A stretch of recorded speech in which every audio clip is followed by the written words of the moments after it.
Before we get started with this course, I want to give you an overview of an Amazon FBA business so that you understand exactly what we're talking about. So if you're new to Amazon FBA, you may find the whole idea of creating an online business where you're working in partnership with Amazon and selling products rather confusing. What are the steps? What does this look like? So I thought it'd be really useful to start by just giving you an overview, a framework, if you like, of what an Amazon FBA business looks like and what is involved in creating one. There are essentially three ways to sell on Amazon. You can sell by arbitrage, which basically means you go out and find some products, new products ideally, and you then sell them on Amazon for more money than you bought them. And the arbitrage is the difference between the price you buy them for and the price you sell them for. Alternatively, you can take an existing product and get permission to sell it on Amazon, and you buy it wholesale, so you buy it cheaper than retail, and then you sell it retail on Amazon. But again, it's very different to differentiate yourself from the original creator of the product here. Or you go down the private label route, not the white label route, the private label route. And that basically means that you create a product, you design a brand around it and packaging, you make it uniquely your own product, and you give it your own private label, your own private brand, and you sell that on Amazon. And that's what we're talking about in this particular course. You need to start by identifying the best-selling products on Amazon with low competition. Now, we help you to do this because in this course, we provide you with over 48,000 links to best-selling categories on Amazon, which means finding the best-selling products is going to be really easy. You have to differentiate your products from the competition. So you need to work out ways that you can make your product better than the competition, whether it's through the branding, through the packaging, or through the actual functionality of the product. You can check the viability of your product by monitoring sales of similar products, and you can use tools like Jungle Scout to research this. Then you need to identify a source for your product. Now, of course, you can go to manufacturers or anywhere in the world these days, the USA, China, India, and Vietnam, but why not UK or Europe? You want to find reliable suppliers who can help you to create a product which is going to be affordable, but nonetheless high quality.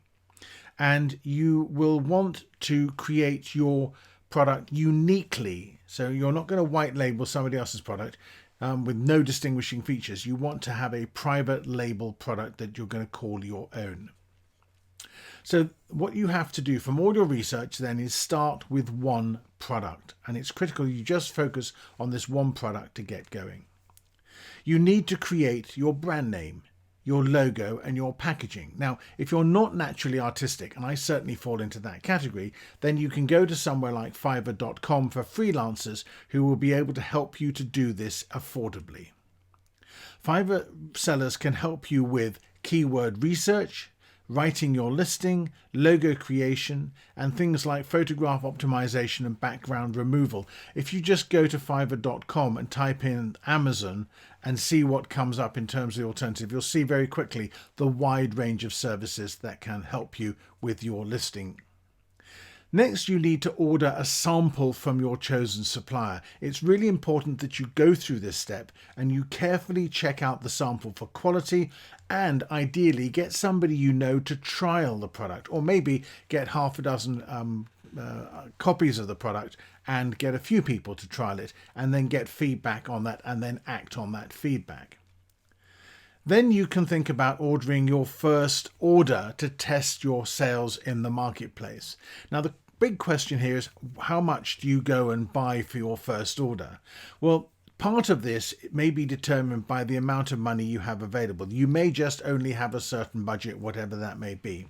The way to think about this logically, though, is you need to ideally aim for around 60 days of inventory, because you don't want to sell out and you want to be able to restock in plenty of time before your inventory diminishes to zero. So you need to work this out on the basis of how many daily sales are you expecting and then multiply it by 60. Then you need to create your Amazon seller account and create your product listing. And this is a critical step, and it requires some time and effort to do this. Then you should create a simple website or maybe a Shopify store and ensure that it is well branded. You must include an opt-in offer for your email list. You want to start building that email list, and you should link your store or your site to your Amazon listing so people can go there to buy the product. Then you can launch your product on Amazon, and you won't necessarily sit back and let the money roll in, but hopefully you'll start to get some initial sales. But you shouldn't stop there. You need to develop your marketing and your promotion, maybe a Facebook group, develop your email list, start a YouTube channel, develop your blog or your website to make it more appealing and get more traffic there. What you need to do essentially, therefore, is to grow your audience.